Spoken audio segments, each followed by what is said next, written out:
Black Metal Hails, or should I say post Black Metal Hails, because this one from Austria, called Karg, is kind of trying to escape these definitions.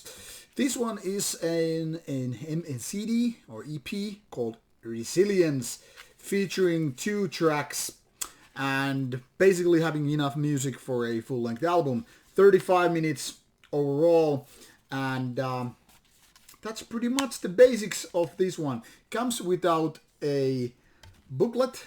No kidding. There it is. Very simple, very beautiful design.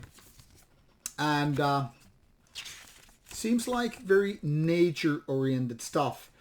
These lyrics seem to be like handwritten, or at least font used is very handwritten-like. So there's a certain feeling to it versus being, computerized and all that stuff.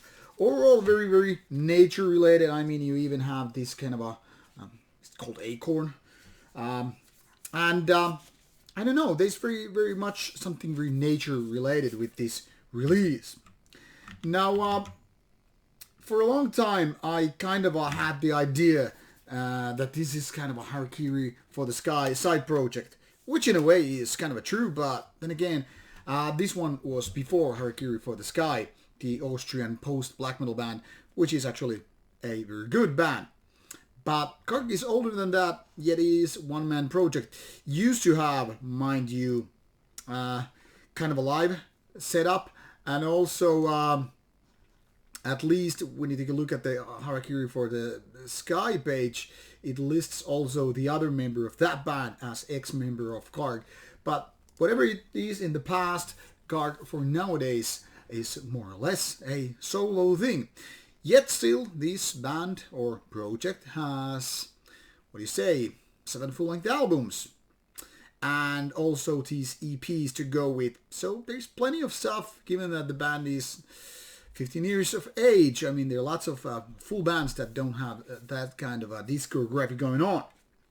Now, what started as a kind of a black metal band later on became a post-black metal thing. So getting closer to Harakiri for the Skye, really, which is kind of a peculiar, when you really consider it, when you have two kinds of projects which are very, very close to each other, kind of raises the question, why would you bother? Now, obviously, these two have their differences, and I guess it's each his own kind of a thing. But I must say, when these two bands are quite close to each other, I would say Harakiri for the Skye is the winner. Now, of course, you don't really have to pick winners. You can just enjoy both bands, but getting closer to each other, you kind of can't avoid these kind of comparisons. Now, previously, Karg has been a little bit of up and down. I remember the second album was quite bad, to be honest. But years later, when I heard the other album, whatever it's called, can't remember those German names, Weltenasche, World Ash? I don't know.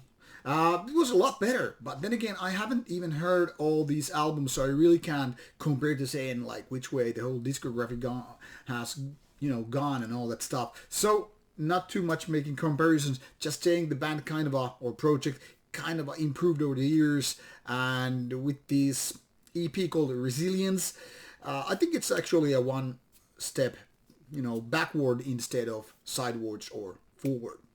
Now, what goes through these 35 minutes with two tracks is very, very atmospheric, kind of a post-metallic thing, kind of a post-black metal kind of a thing. I mean, there's a strong resemblance of black metal all over the place, the riffs, the vocals, and just the overall atmosphere.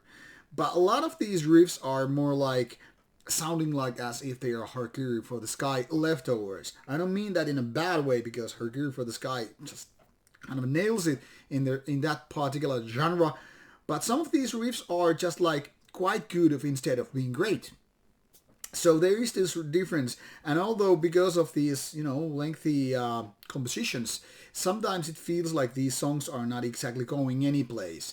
But then again, one could make this saying, hear that what matters is the trip, not the whatever end goal of the whole trip, or the place that you're actually going to.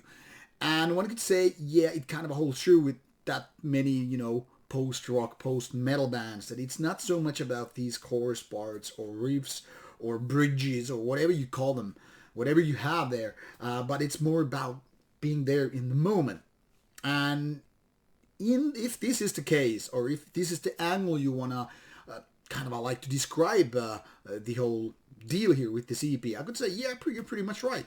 Because, these songs don't have the kind of a happy ending in the terms of like, yeah, I'm going to go back to that song. They're so lengthy that once you're done with them, you kind of need a pause. Maybe you just need to shift to some other band totally.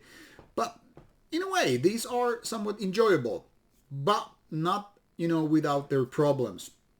And towards the end, it kind of goes in weird directions. In a way, it sounds more like, okay, this is gonna break some barriers, but not necessarily good ways. That is, if you're expecting certain kind of a black metal or post black metal to begin with, it's more going to kind of a mainstream. It's almost like happy rock kind of a thing, if that makes any sense.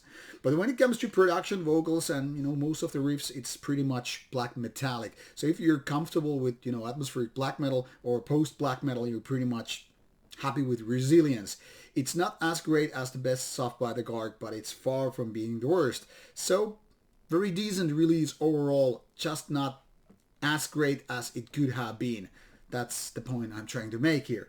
Obviously, I might be totally wrong in your opinion, and that's why you need to check out the music. Now, this album was already out in 2020 in digital format, and already as early as January 2021 in CD and vinyl format. So go give your pick, go give them a listen, and what can I say? I hope you enjoy it. And don't take these words like aspiration, depression, self-destruction, or whatever negativity there is with the lyrical themes. This music is more, in my opinion, in a way, kind of taking to a happy place, or more like a meditation, place of meditation or whatever, instead of, getting really deep into that kind of stuff. So maybe these songs are dealing with that, but the music isn't reflecting too much that, not in a negative way. Quite nice, but not great. That's the final verdict. Go give Karg a chance, and I hope you like it. Take care. Bye-bye.